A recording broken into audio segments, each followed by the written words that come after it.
জুলাই আগস্টের বিপ্লবে 2000 মানুষ শহীদ হলেন, হাজার হাজার মানুষ পঙ্গু হলেন, প্রায় 30-35 হাজার মানুষ গুরুতর আহত হলেন।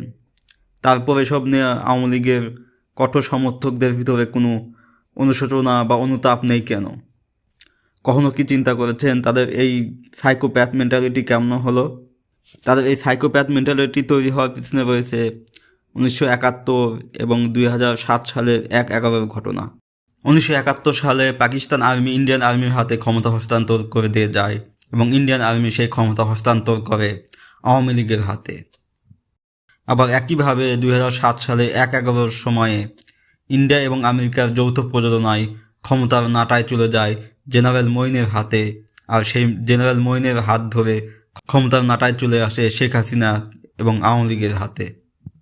এই কারণেই তাদের যে দুটি বিশাল বিজয় হয়েছিল 1971 এবং 2007 সালে, এই দুটি বিজয় আওয়ামী লীগ অর্জন করেছিল বিদেশি শক্তির কাঁধে ভর দিয়ে।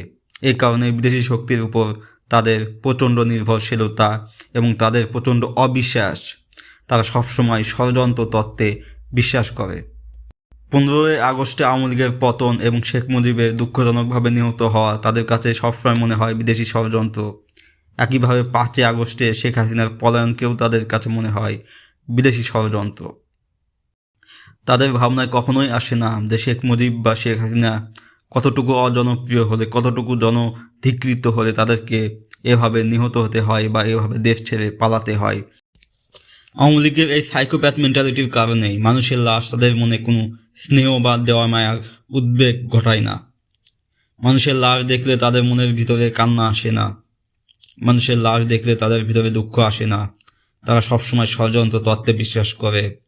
এজন্যই তারা আবার ক্ষমতা আসার জন্য দেশের জনগণের কাছে মাপ চাওয়া তো দূরের কথা, তারা আমেরিকার প্রেসিডেন্ট ডোনাল্ড ট্রাম্প কিংবা ভারতের প্রধানমন্ত্রী নরেন্দ্র মোদীর উপরে নির্ভর করার চিন্তা ভাবনা করে। এতটাই সাইকোপ্যাথ, মানসিক ভারসাম্যহীন একটা রাজনৈতিক দল আওয়ামী লীগ।